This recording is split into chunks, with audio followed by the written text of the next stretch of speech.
Today is 2 June 2023.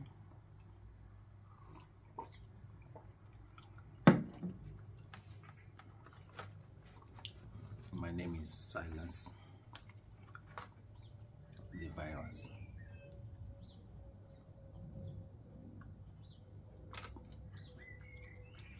I got a YouTube channel, Silas_the Virus. Please go check it out.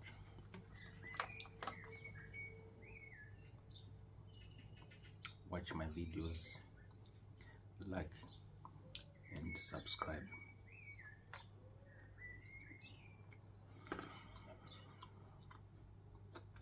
June 1962 is the day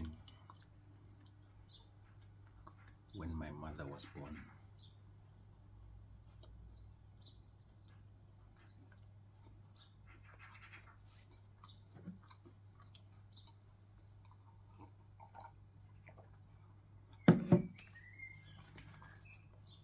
She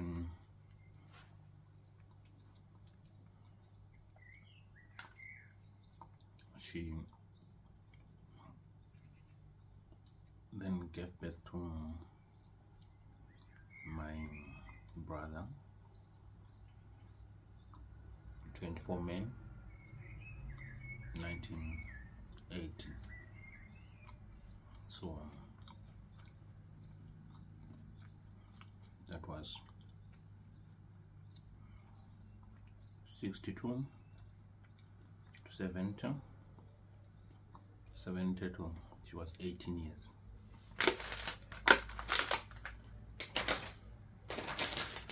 So she gave birth to me 82. So that is to say she was 20 years.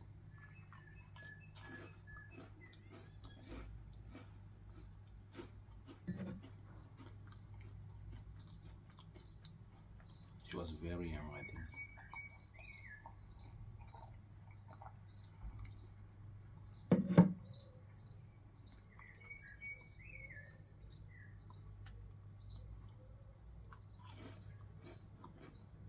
So today is my mom's birthday.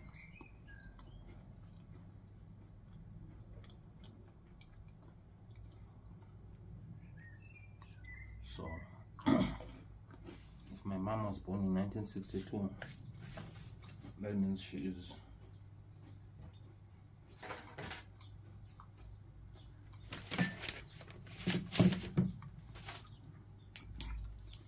is now 2023 minus 1962. She is 7. She is 6. 12 minus 6. Number 1, 12 minus 6. I get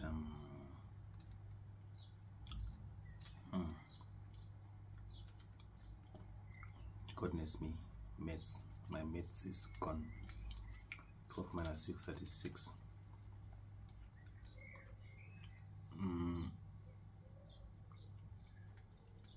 10. No, I can't believe this. She can't be 61. Is it 61 or 71? Okay, let me just count. From 61, from 62 to 100, 62 to 2000, that is 14, that is 38. 38 plus 23, that is 161. So she's 61. So my mom is 61.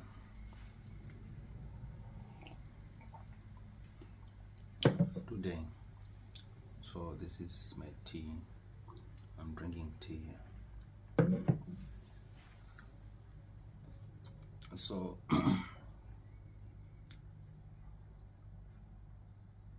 she is still young in terms of the age. If she's 61, that means if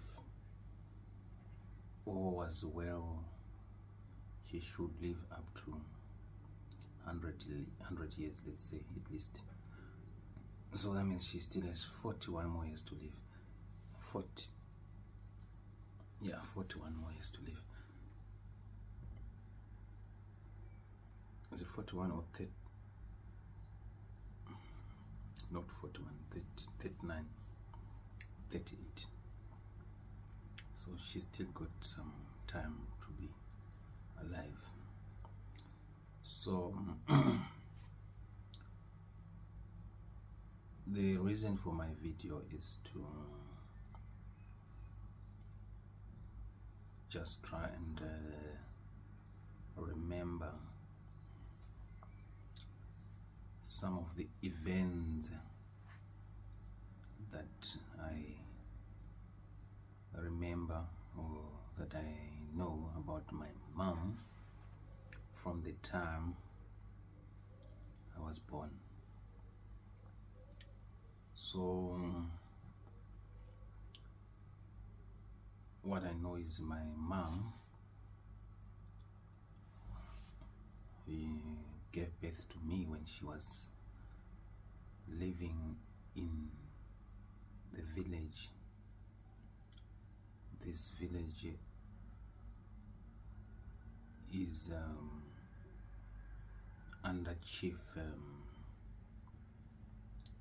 Makon. It's called Samkange village. So that's where I know my mom has been living for the rest of, or most of the time, 99.9% of the time that I've known her. She used to live in this poor village of Samkange. Samkange is the headman. So my mom, what I know about my mom is that she was a hard worker. She was living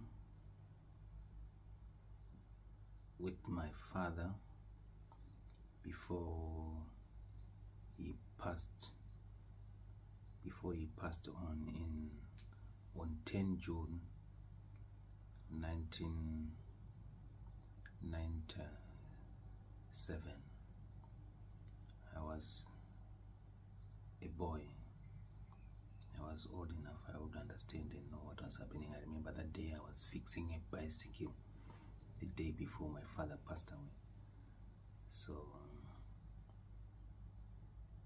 my mom has been with my father until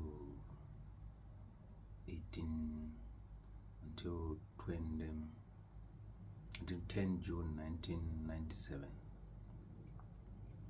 So my father passed away. My mom then continued to live alone or with us. She got 5 kids. She had 5 children. I'm the second born. In front of me there is my brother who is in Namibia at the moment, and there's me. I'm in the United Kingdom at the moment. This time I'm recording this video, which my children and my grandchildren will watch in years to come. So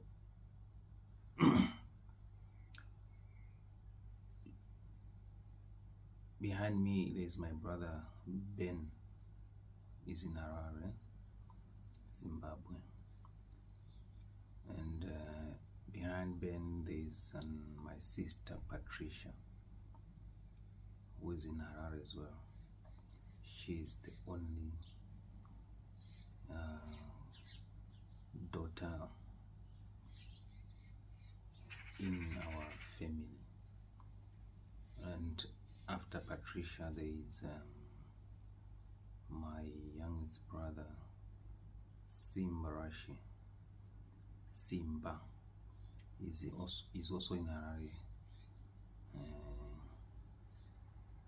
Yeah, he's doing his teaching course there in Harare. So Simba is the last born. He was born in 1992. 1992. Yeah, I remember very well when he was born, and we used to carry him behind our back. You know, we saw him grow up. You know, and I don't remember a lot, but I only know that we were living in the village that I mentioned under the headman Samkange in Makoni West, in Makoni Kingdom, under Chief Makoni, if I can say. So we have been living with my mom until we started going to town to look for greener pastures. So ever since, my mom has been staying in the same village up to today. So my mom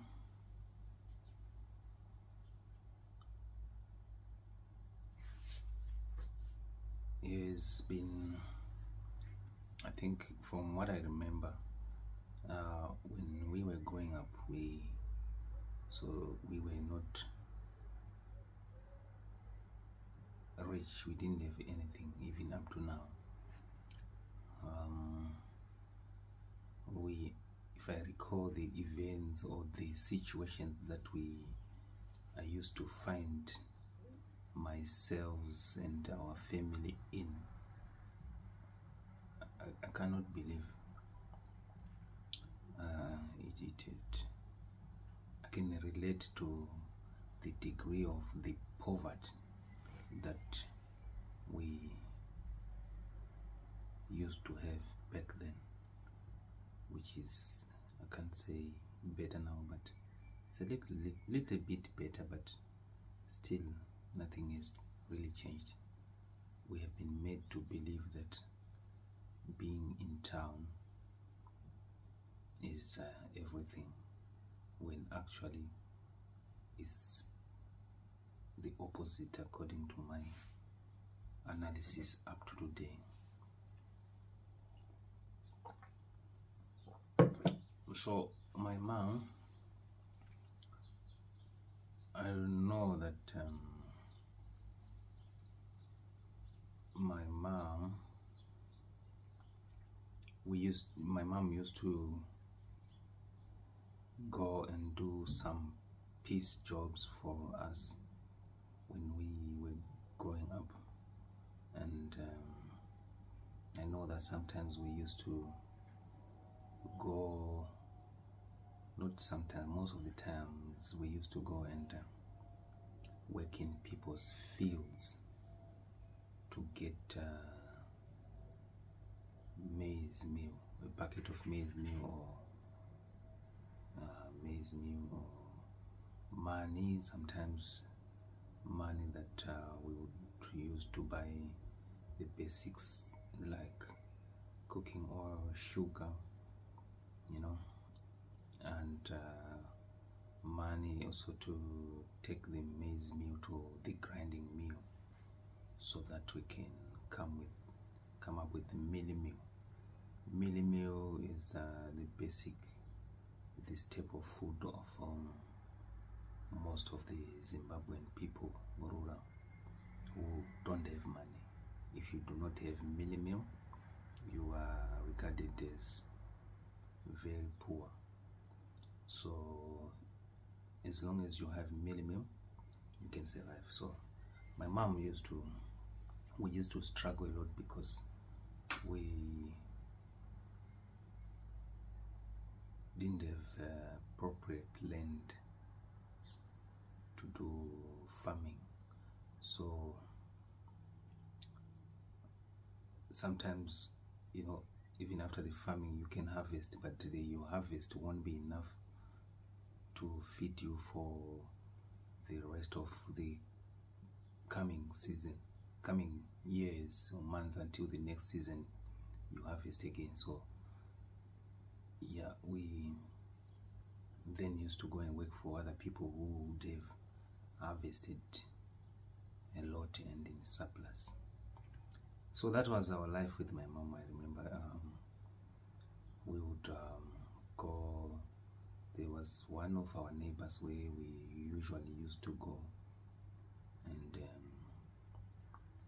if I go back home, I'm going to have an interview with her just to get some information on how we used to live, because some things never made sense until I grow this old, that I start now to reflect on what we used to do, and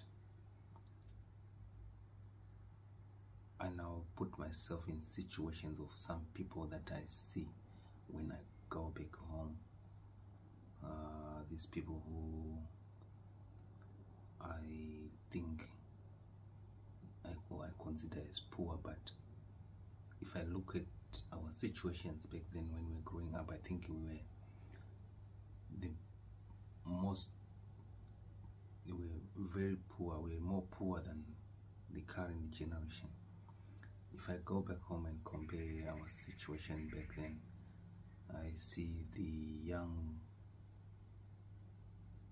guys back home venturing into farming, and they are making progress with farming. And I've seen some guys who I used to grow up with, who have been buying cars and building houses and drilling boreholes, and they're doing lots of things, and they're in the village.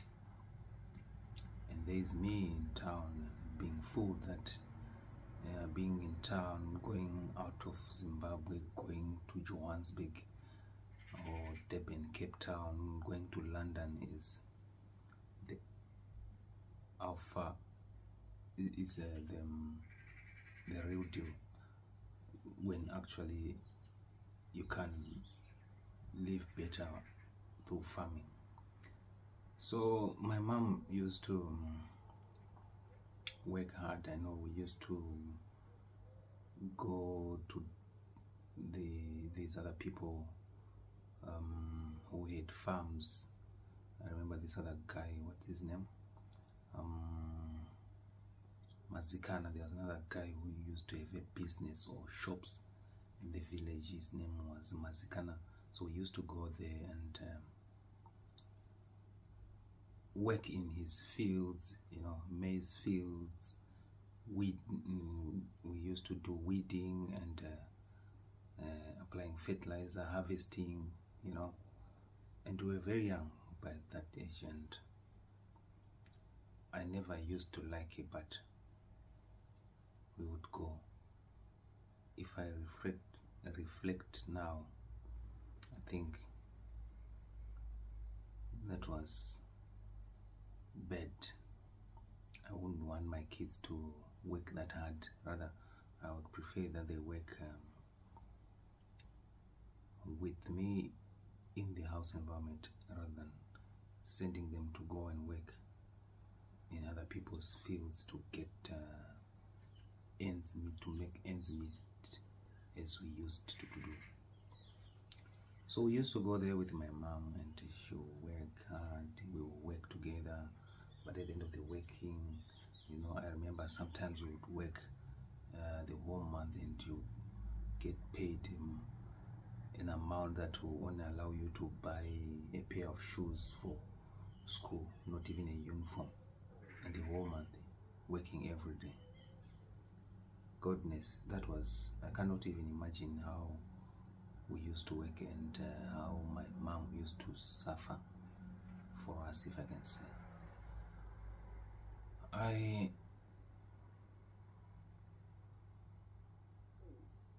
try to make sure that this time she is, much as I'm living, I don't make her work as much as she used to do, and I have realized that she has become very, let me not say lazy, but very lazy. Yeah.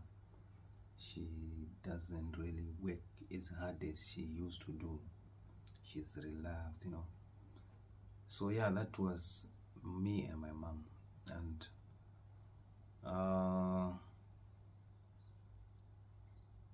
she also I think when my father passed away, I think my mom had serious stresses, and I think the other stresses that she had, I think, used to come from the fact that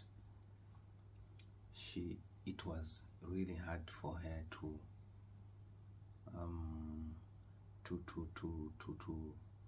find food for us, and to make sure that we go to school and we are dressed, and we get soap to bath, and get Vaseline to apply before we go to school, you know, those basic things that we shouldn't be thinking about under normal situations or circumstances.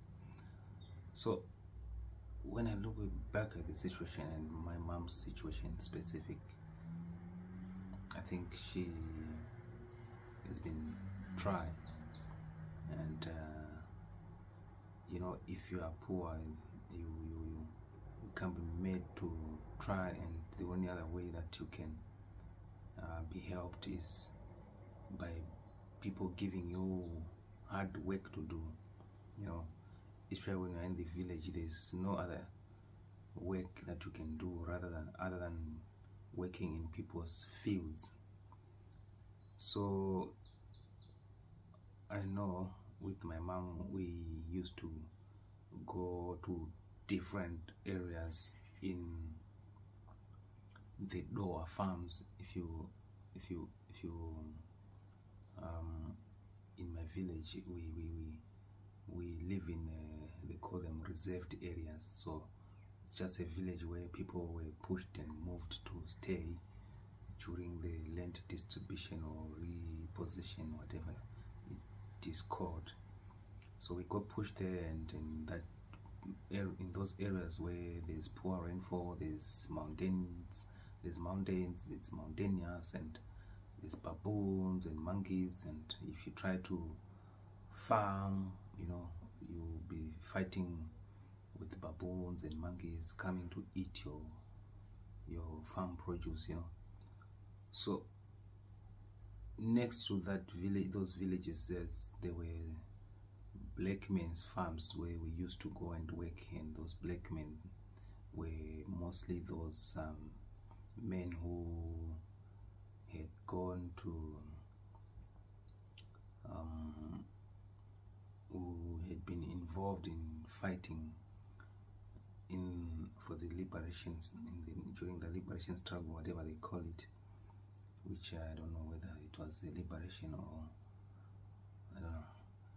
But yeah, so we had those black men farms, which I can call black men's farms, not white men's farms. So it was the reserved areas where we were living clustered in a cluster.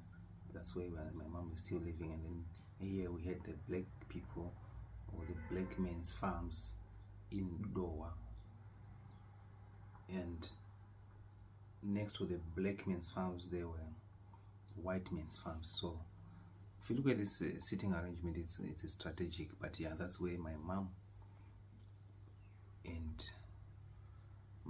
used to go and work for us, you know, to try and get something to eat, and to try and buy for us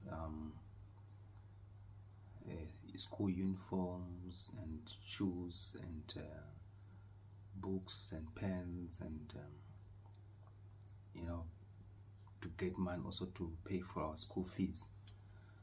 So I can name different farms, but I know quite a lot of farms where she used to go, you know, they will come and be picked with the tractors, and these tractors will take them, or sometimes when we are not going to school, we will also go with these tractors to these farms and would work. There will be my mom there and me and my other siblings, but the people that I remember very was me. I was the main one who used to go and work with mom. My brother used to stay with my grandmother, the late grandmother, who died in 2012 when I was in Namibia. So I remember very well that it lasted a few days when I was quite old, when we used to go and work in there was this farm, Charai's farm in Lowa. So Charai was a black man. I think he's still alive now. We used to go and work in his farm. He had a shop there by St. Bede's shopping center. So you pick us with a tractor, then we go and work in his farms, and then we would do these projects, these farm works, like harvesting tobacco and curing tobacco, you know, and cutting down trees to get some firewood, you know, and there will be me, my mom, and some other people also from the villages who spend the whole day working just to get money to buy mini meal, which is something that shouldn't take someone to work 2 hours or 3 hours to afford that. But yeah, there was me and my mom, or my mom, working in those fields and kind of environment.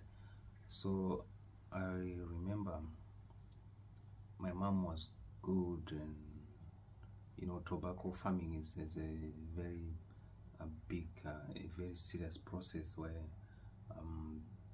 you need to know the processes and how to, until you get the final product that we used to smoke here in London. You know, when they are smoking, the process of producing that tobacco it's a hard labor, hard work, and my mom was good at that, and she know all those things, and she would go season to season to go and grade the tobacco, as we used to call it, grading, harvesting, you know, and tying the tobacco and hanging it in the curing barns, as we call them, where you put heat from under, and then the heat will get in the room that you use to cure the tobacco. And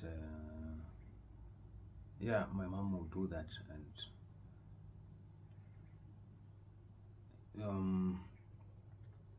she would work the whole day, and she will come with food that will feed. Sometimes we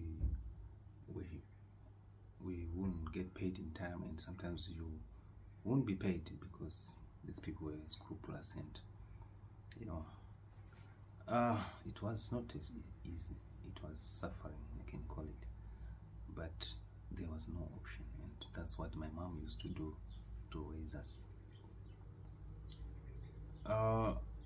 We used to stay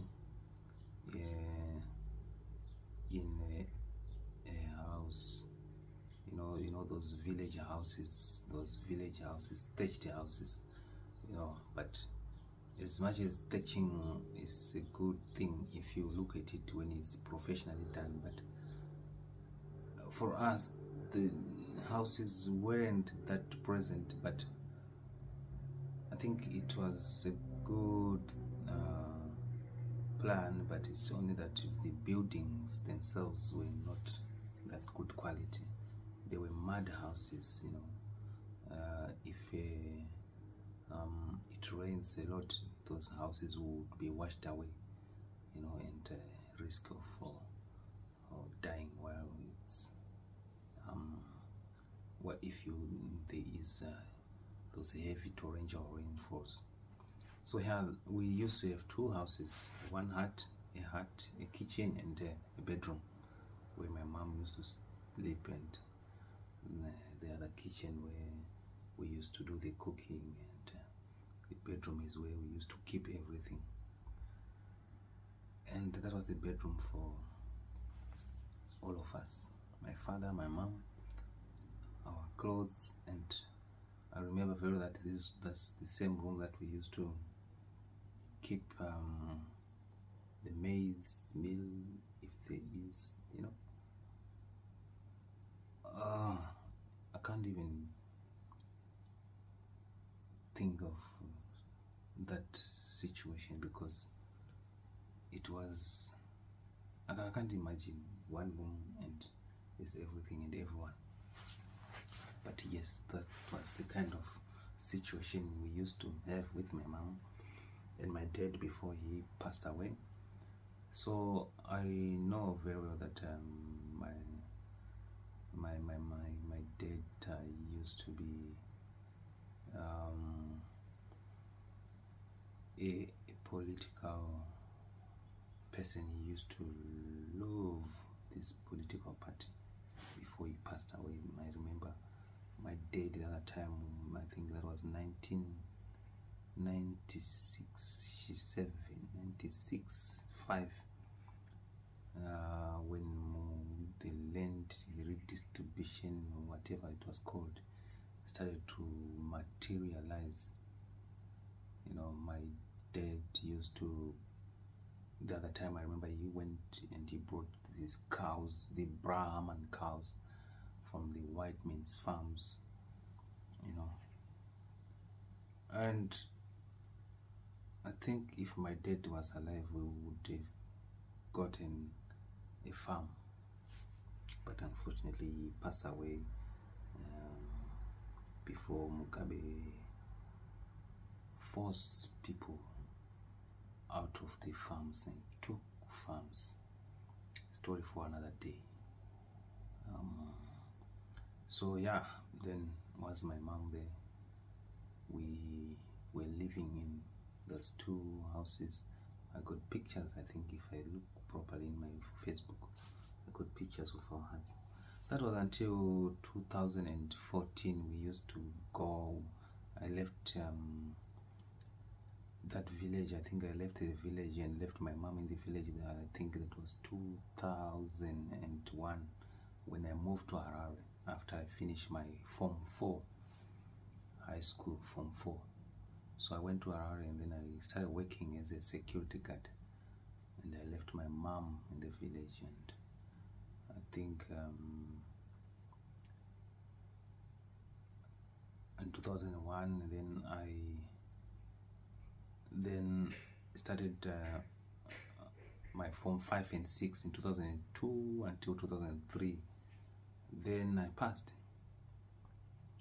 So I know that I used to, before I started my Form 5 and 6, I used to work as a security guard, and I started getting a few cash. I had moved from the village to town. So I left my mom there.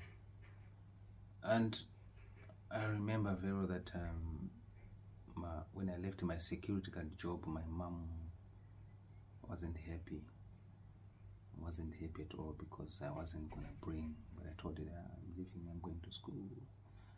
No, Manje, how are you going to eat? It also gay. No, mom, I have to do this. Then I left the job, went to school, studied my Form 5 and 6, and then I passed. That's how I became to come who I am today. My profession, which I'll talk about in another video. So from 2001, I wasn't now based in the village. I would go and come, and that time also, that is when things were getting bad for Zimbabwe after the land expropriation by Mugabe. The Zimbabwean dollar started to lose value slowly, like what is happening in South Africa now, until it got worse, until 2008. So that time when the hardship of the Zimbabwean nation or country was getting worse is when I was also doing my university degree. That was from 2004, August 2004 until 2008 when I finished, and the situation was worse. And I remember that's when in 2009 Mugabe and Tsvangirai, there were elections 2008 which didn't go well, and Mugabe and Tsvangirai decided to form a government of national unity, and there was a hunger that day, in that year 2009. And I remember that day I sent my brother's wife. My brother had gotten a wife then, and I sent my brother to the village. I don't know how I was getting the money. Oh yeah, I sent my brother to go and support my mom with some food, and my other brothers were still in the village as well. So when I was at the university now, I was now fixing shoes. I remember I used to fix shoes, and I used to fix cell phones. There were cell phones, so I was a handyman, and so I used to have skills that I give credit for having grown in the village. So those skills that I used to use to support my mom, if I can say, in whichever way I could, story for another day. So ever since 2008 I finished my school, then the frequency of me going to village to visit my mom slowly went down, but I would make sure I go and visit my mom. And 2008 I started working, and I was working at Parañato Hospital 2009, 10, until I left for Namibia. And my mama was like, "Oh, you are going to Namibia? How are you leaving me?" So yeah, I had to leave because things were not good, but I'll go back and visit my mom. 2010, 11, my mom is still living in that hut house, and my mom is a person who has or used to have suffer from this chronic condition. So I think it's because she used to have so much stressors, which I never felt okay. But I made sure that I try and do something for my mom. That was the intention. While she's suffering in the village, we are in Harare trying. When we get something, we send her, and my brother also was in Harare. I think my brother had come to Harare before me, and he was a taxi driver, not driver, he was a taxi, in Zimbabwe, got those 18-seater buses, was it 18 or 14-seater, where there will be a driver and someone who opens and closes the door. So my brother was indeed that guy who closes the door for my uncle, my grandfather's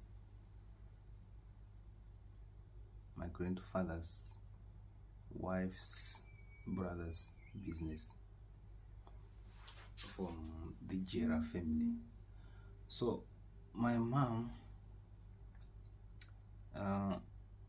was at the village then, and the suffering was continuing because nothing has been materializing really.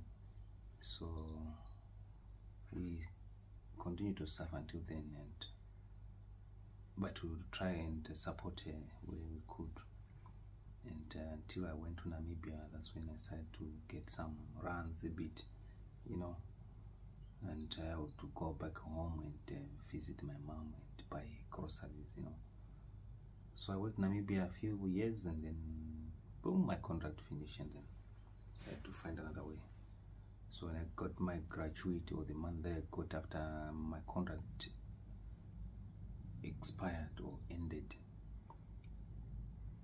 I went back home. That was 2013. Yeah. And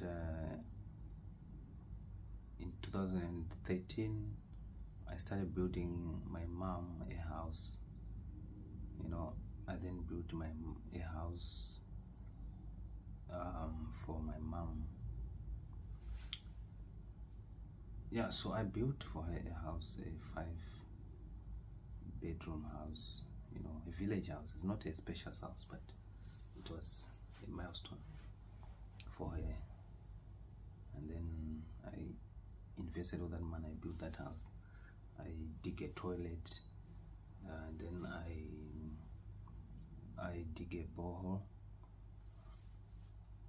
which I haven't finished up to today. I have to finish. I don't know why I'm not finishing. I'm contemplating on whether I should finish it or I should drill. These days they are drilling a borehole, so I'm still away, mommy. I'm coming to finish the borehole, okay? And I built for her a kitchen, a proper kitchen that, not, yeah, but a proper kitchen which was better than the one we used to have. So yeah, that was us. That's what I did for my mom 2013, 14. I'll show you the pictures here. I got them in this phone. So then my money got finished, and I was stuck again. I couldn't finish properly the house. But luckily then I got an opportunity to go to South Africa. You know, but no, before I got to South Africa, I was in Namibia for that period, 2012, 2013. While I'm building my mom a house, I was driving in our taxi in Namibia. So while I was processing my South African papers, and luckily I got a job in South Africa in 2014, where I was building my mom's house, and I couldn't finish properly. Then I left it, and I left people who were building the house, but they didn't do a good job for me, but it's okay. Yeah, so I learned a lot, you know, when I was building that house for my mom, which is the house my mom is living. Here, 5-bedroom house. I will put the pictures here. Yeah, so that was a big jump for my mom, and just like that, she moved in from that 1-bedroom house where we used to live, and now she was living in this mansion, yes. So we moved in there, and I could see this happiness on my mom's face. I think that was the time that she was so happy, and even now I think she's so happy. You know, she wakes up, and if at the time I told her, can we go to Namibia, or can you come and visit us in South Africa? And she's like, no, I don't want. I want to stay in the village. She wouldn't want to stay even in Harare for more than a week with my sisters who had moved to town now in Harare. So lots of things are happening here. It's just a summary of the things. So she wouldn't want to move to town, or, you know, she will always want to stay in the village. You know, she's that village girl who doesn't like town at all. Whatever with the suffering that happens in town, I think she got this belief that people in town are suffering. In fact, we are really suffering, because sometimes my mom sends us food. You know, they send us mealie meal in town because we cannot afford to buy mealie meal, and we are in town, and she's there in the village sending us mealie meal. That's how bad we were made to believe that life is in town and not in the village, which actually we were misled to believe that, and I will talk about that some other day, why we were misled. It's because we are coming from that big poverty, which was poverty, and then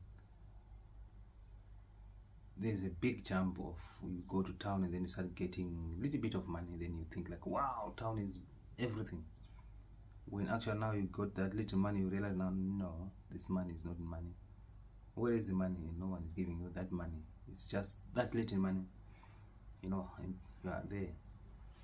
Whereas in the village, there's lots of opportunities, lots of freedom, lots of everything, lots of things that we can do if we had good leaders who can lead and direct the nation, country, and continent. But it's unfortunate. But so my mom, there she is in the village, and she's still in the village as I speak to you now, and at least there is a network. I am able to call her and talk to her, and we can talk, and we can, she's still just relaxed at home, not doing much, just chilling at home. Know that my son is working for me, my kids are working for me. If they get money, they'll send, but I know it's not like we have money. We just suffering is always, but it's a better suffering, and yeah, when you get money, we are able to buy mom some Christmas presents, and you can send her money, until the moment she is staying alone, and because all of us were meant to believe that going to town we're going to make it, yet it's not really the case. But yeah, my mom is staying alone, which is not a good thing, and after finding that it's not a good thing, we found someone. My aunt's daughter is now staying with my mom, and I pay her 50 US. Ooh, 50 US is a lot of money in Zimbabwe, in the village actually, where someone can hardly get a US dollar a day, not a US dollar a month. So with that money, she can do a lot. She can pay her fees, for her kids as well. So my cousin is the one who is living with my mom at the moment and taking care of her, and she's only 61. And I'm looking at the situation here in the UK. Someone will be 95, and that someone will be living alone.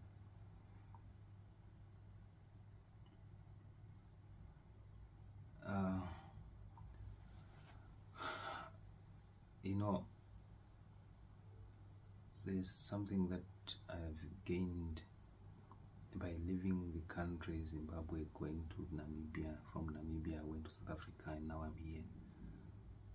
Now, my next destination is likely to be back home, or in Africa, somewhere there, close to home, where the plan is to be close to home and to take everything that I've seen and learned and come up with my own lifestyle, because I think I've seen it all. And yeah, my mom, she's 61, and we think she's old, she needs someone to live with. Hell no, I think, mom, you're still young to live alone here in the UK. People live alone, they're 60, they're 90, they live alone. For as long as you're able to wake up, get a step, walk, you are still, you can live on your own.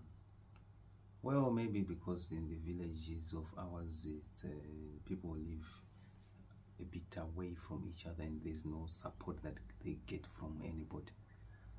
So I think because of that, it makes it a little bit difficult. And these boys, thieves, people, because of problems with the laws and rules, people just want to come and steal from you, take advantage of your poverty and weakness, But it's those things that we can sort as a nation. It's a national problem. It should be addressed by the nation. The leadership of the day should look into such issues. But yeah, there we are with our mom still alive, alone, and there's me, after having gone in the world and explored and seen everything and done everything, boom, with many kids. I should be going back home to visit my mom this year before it ends, and I should go home with money and to make her happy for all the sufferings that she went through when she was trying to raise us. I should be able to have money to go and make my mom happy, as I always do. If I go back home, I make sure I take my mom to the dentist to remove teeth and do this, that. But yeah, it's not enough, but it is what it is. So yeah, I know some days I'll go back home and I'll take my mom in my car, get in the car, go to town, we do shopping and come back home to the village, go and visit the families with my car, as I'll show you in some of the videos then. And I think life has really changed for my mom. Not that it is what it should be, but yeah, there are a bit of some positives that brings smiles. And I even bought my mom TV and a solar system which she uses to charge phones, and people come and charge phones. And unfortunately, somebody come and stole my battery for my mom and stole the TV that I bought for my mom. People, but it's okay. We know who stole those things, and it's all right. And I'm just wondering, where is this guy who stole these things? Anyway, he's my cousin, I hate. So my mom is okay, is alive, is kicking. My mom doesn't have a girlfriend, a boyfriend. Oh, I haven't heard of anyone who came to see and visit my mom ever since my father passed on. I think, I don't know, just me thinking aloud, thinking, it's just me thinking, but yeah, you get it. Story for another day. Yeah, I think I love my mom like anyone else. I love my mom. I always try and make sure that she is safe and she's protected, and I realize that improved on her health and her well-being. And after I built that house that I built for my mom, she started to look like someone, she started to look like someone, and to buy clothes, and my sister also support from here and support my mom. My brothers also, they will go and see my mom. I think she is on a better position than what she was when she was raising us. And my wish is to make sure that she lives as comfortable as possible until she gets to 100. After going through my training that I did, and going through and learning how people live and what can make someone live longer here, I think I would really love to see my mom live up to 100, 95, and I don't know. think if I get money, I will probably one day just invest in a doctor and take care for a full checkup and a full review of the mental, physical, everything health-wise to specialists there in Harare, just to make sure that she is on point and I give her what we give to others here. It's one thing that I should do one day when I go back home, and if I manage to save some few pounds, I should be able to go back home and take my mom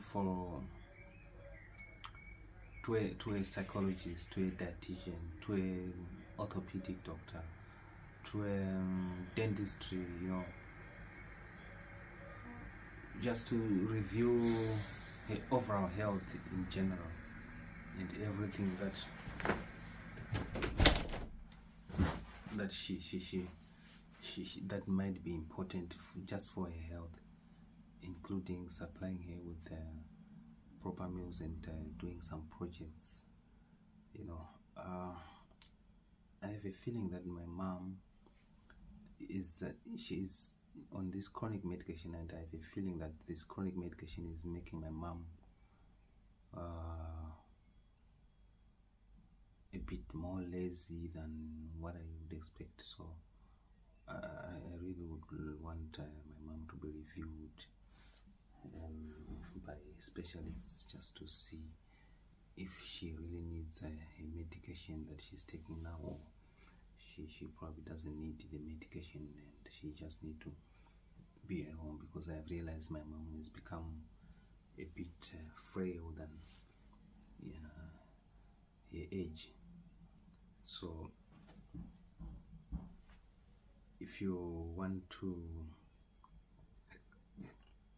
wish happy birthday to my mom, you can do so by donating some money, which I can use to take her to specialists, doctors and clinicians, just to look at her and do all these tests and just see checkups and everything. You know, buy her things that makes her happy. You know, there's so many things that I need to do for my mom just to make her happy. The other time I built for her a chicken crow, and I was told she had so many chickens. I don't know how many she has now, but yeah, I gave her some tasks to do at home, just to try and raise these chickens and make sure that she got meat all the time. If she needs meat, she got chicken ready available. As you know, meat and food is still a problem in Zimbabwe. Most people goes bed hungry. So it's a 61st birthday today, and I'm happy to be having my mom still alive at this age with no serious problems of health. We thank God, and I think she's still young to even have problems with health, you know, and we thank God for that. And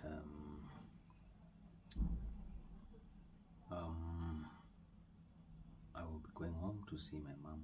That's the main reason why I go home, to see my mom, you know, and my mom comes first. Yeah, if you intend to marry me, you must know that my mom comes first and everyone else follows. You know, on the lineup is my mom, my kids, then the rest. Kidding, I'm kidding. It's a joke. But yeah, that's a glimpse of the stories and the life of my mom in a nutshell. You know, other than that, everything seemed to have been going on well, and with the family of my mom, I think we're in good books. Yeah, we try and make sure that we give her money to go and attend the family gatherings that happens in a family where she comes from, the Mfapai Majena family from Chendambuya. Mana sekuru magadi tiripo mzukuru wenyu.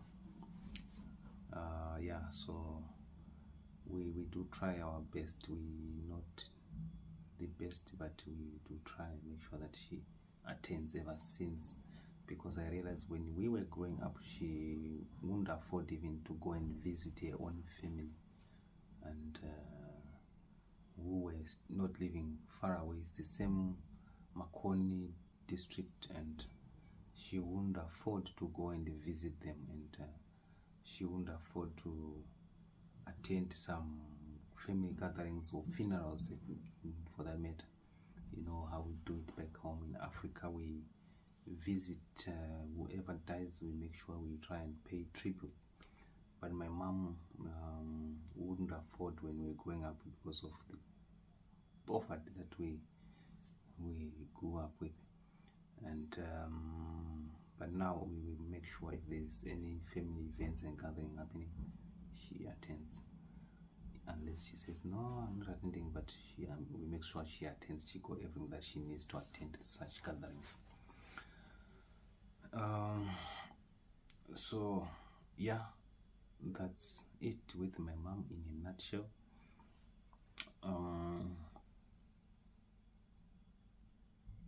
My mom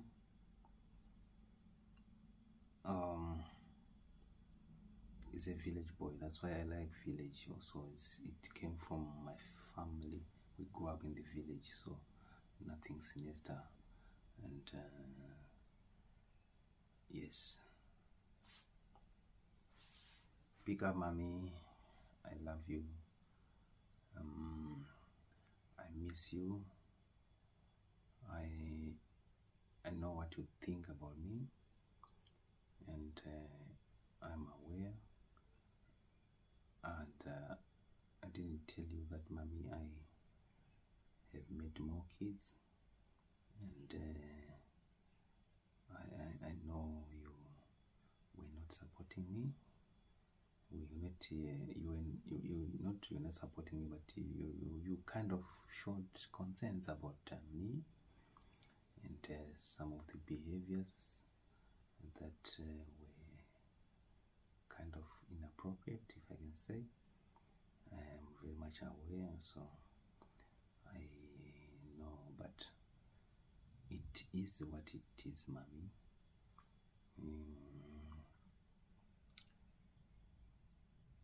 I will bring your grandchildren. I know you love your grandchildren and you always ask about them.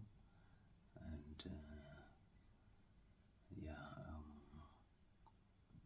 I know you are reserved in terms of other things. You are a very reserved person. You don't just say things. And you are a quiet person. I think I took from you. I'm not a person who talks, but I think I took from you. You are a quiet person and you don't have problems with anybody.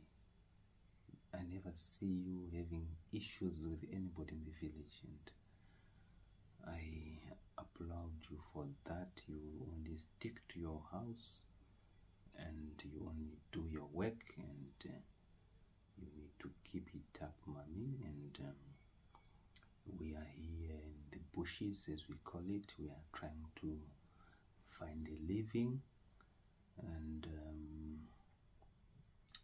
hopefully one day we will come back home and stay with you for a little longer, or we can also invite you to come and visit us and see us in these foreign lands that we are living. And definitely I should be able to fly you here and see Britain, the country that you used to tell me you grew up in the war eras, when Zimbabwe, the Rhodesia, and the the Smith or what, British, I don't know. You should tell me more. I will come and ask you more about this history that I never took serious about, and just for knowing, I think there's things that we should know, just for record keeping and knowing where we're coming from and where we're going and how to try and live better, and how we can teach our kids on how to think. When I come home, I will have a serious discussion with you, Mommy, as we always do. I know you good stories to tell me, and we need to put these stories on paper, on record, yeah. I hope you have a good day and you are enjoying your day. More about you, my mom, next time when I go back home to visit my mom.